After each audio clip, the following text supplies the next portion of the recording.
재미있는 고사성어로 글쓰기 뚝딱!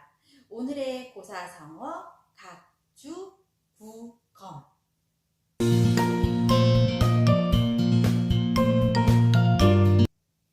각주구검은 검을 구하기 위해 배전에 표시를 한다는 뜻입니다.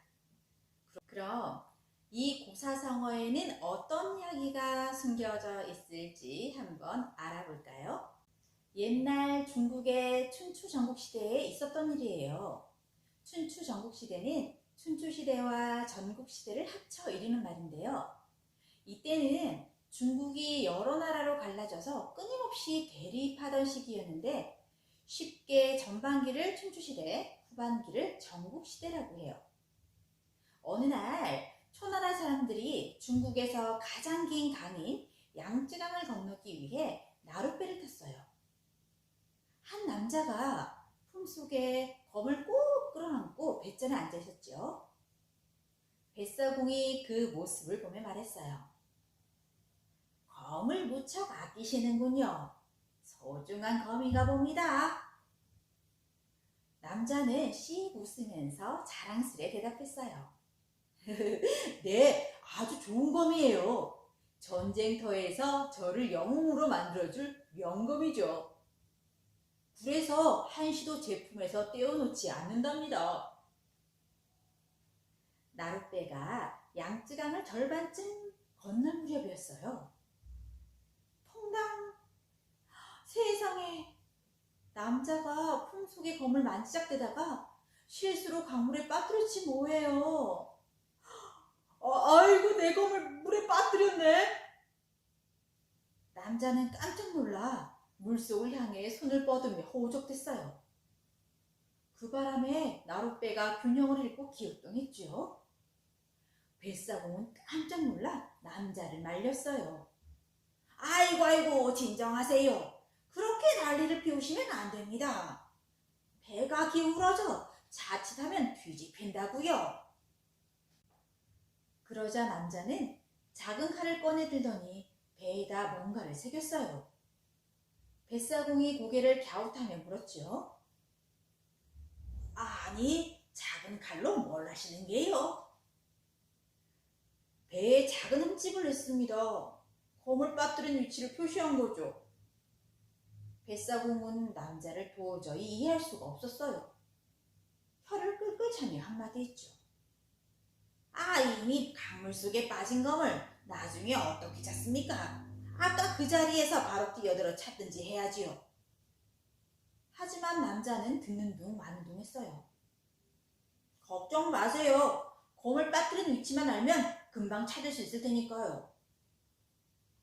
이윽고 나룻배가 강가에 닿자 남자는 벌떡 일어났어요. 훌렁훌렁 옷을 벗더니 배전에 표시해둔 위치를 확인하고는 강물 속으로 휘적휘적 들어갔죠. 남자는 한참을 물속을 들락거리며 찾더니 울먹이며 말했어요. 왜 내 검이 없을까요? 분명히 검을 빠뜨린 곳을 표시해 놓았는데 바로 여기요. 그런데 아무리 찾아도 내 소중한 검이 보이지 않습니다. 뱃사공은 어이가 없다는 듯한 표정으로 남자를 빤히 바라보았어요. 검을 빠뜨린 곳은 강의 중간이지 않습니까? 배에 표시한들 이미 강을 건너왔는데 무슨 소용이 있을까요? 지금은 너무 멀리 왔습니다. 자, 여러분, 이 남자 어떻게 생각하십니까? 남자는 나름 검을 빠뜨린 곳을 표시하기 위해서 배에다가 흔적을 남겼어요. 하지만 계속 움직이는 배에 표시를 한들 아무 소용이 없겠죠. 이처럼 시간이 흐르고 상황이 변해도 융통성 없이 현실에 맞지 않는 행동을 하는 그런 어리석은 사람을 표현한 고사성어죠. 각주구검. 여러분 주위에는 혹시 이런 어리석은 사람이 있지 않나요? 이 이야기를 들었을 때 떠오르는 사람이 한 명쯤 있을 것 같은데 여러분은 어떤 사람이 떠오르십니까? 뭔가 어떤 정해진 대로 규칙에 맞게 일을 행하는 것은 참 바람직한 일이긴 합니다. 하지만 늘 그렇게 정해진 대로 움직이기만 한다면은 본인은 본인대로 힘들겠지만 곁에서 지켜보는 사람들 또한 피곤하고 힘든 건 마찬가지일 것 같아요. 이러한 사람들을 좋게 말하면은 아주 바람직하다, 아주 올곧다라고 표현이 되는데, 또 약간 부정적인 의미로 본다면은 이런 사람들을 보고는 뭐 융통성이 없다, 앞뒤가 꽝 박혔다, 이렇게 이야기를 하기도 하죠. 융통성이 없는 사람은요, 보통 자기 원칙을 고집을 합니다. 그래서 주변 사람들로 하여금 저 사람은 참 답답해, 여러모로 좀 불편한데 하는 생각을 하게 만들죠. 원칙에서 벗어난다는 것은 어떤 때는 물론 필요하기도 해요. 이렇게 원칙을 지켜야 되고 규칙을 지켜야 되고, 하지만 흐르는 강물처럼 그런 상황들이 조금씩 바뀔 때가 있거든요. 그럴 때는 또 그런 상황에 맞게 변화를 주는 것도, 약간 원칙에 벗어나는 것 같지만 그래도 어떠한 결과물을 이루기 위해서 이렇게 조금씩은 변하는 것도 바른 일이 아닌가 하는 생각이 듭니다.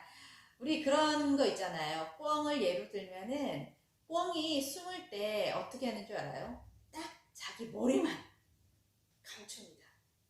자기 머리만 감추면은 잘 숨었다고 생각을 해요.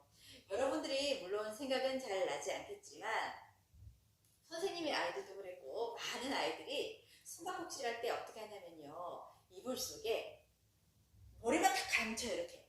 그러면은 얘가 앞이 깜깜하니까 다른 사람들도 나를 못 볼 거라고 생각을 하거든요. 마치 오늘 만난 이 남자처럼 말입니다. 그러면 과연 이제 그런 거 있잖아요. 그러면 어떻게 하라는 말이지? 규칙을 지키란 말이야? 지키지 말고 그 상황에 맞게 내가 그냥 알아서 하면 된단 말인가? 이게 조금 헷갈릴 수가 있습니다. 그죠? 규칙을 어기는 것 같지만은 그래도 어떠한 틀 속에서 그 선을 넘지 않는 한에서 이제 우리가 해야 된다는 거죠. 자, 선생님, 그러면요, 도대체 어떻게 하시라는 말씀이신가요? 할 수 있어요.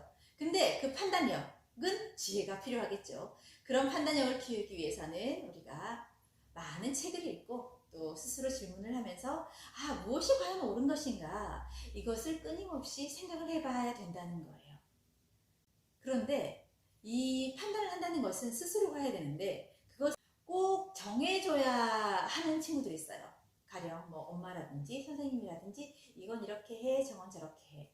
그러면 그렇게 행동하고 나서 다음에 어떻게 하면 돼요? 묻는 친구들이 있습니다.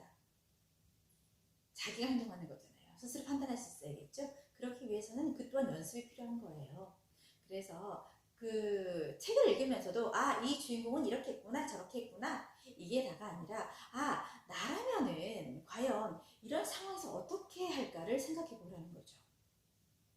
만약 여러분들이 그 이야기 속의 남자였다고 생각을 한번 해보세요. 내가 정말 애지중지하는 소중한 그물물에 빠진 거예요. 이럴 때 나는 어떻게 해야 할까? 어떤 친구들은 바로 물에 뛰어들어야죠 하는 친구들이 있는가 하면은 선생님, 아무리 소중한 거물에도 제 목숨이 제일 소중해요, 이렇게 생각하는 친구들은 그냥 바로 깨끗하게 포기를 하겠죠. 어쨌거나 우리가 이러한 상황들에 닥쳤을 때 내가 어떻게 해결하느냐는 평소에 스스로에게 질문을 통해서, 또는 그런 책 속의 인물들의 이야기를 그냥 읽고 넘어가는 게 아니라 만약에 나라면 어떻게 할까 적용을 해보면서 이러한 지혜들을 만들어 간다고 생각을 합니다. 자, 그러면요, 오늘은요 아주 재밌기도 하고 한편으로는 안쓰럽기도 하고 이 남자의 이야기로 각주구검이라는 말을 배워봤어요. 그 노트를 여러분 그 노트에 컷 만화로 기록을 할 수 있는 페이지가 있을 겁니다. 그곳에 여러분이 오늘 같이 나누었던 이야기에 그 남자의 이야기를 중심으로 4컷 만화로 그려보시고요, 밴드에 올려주세요.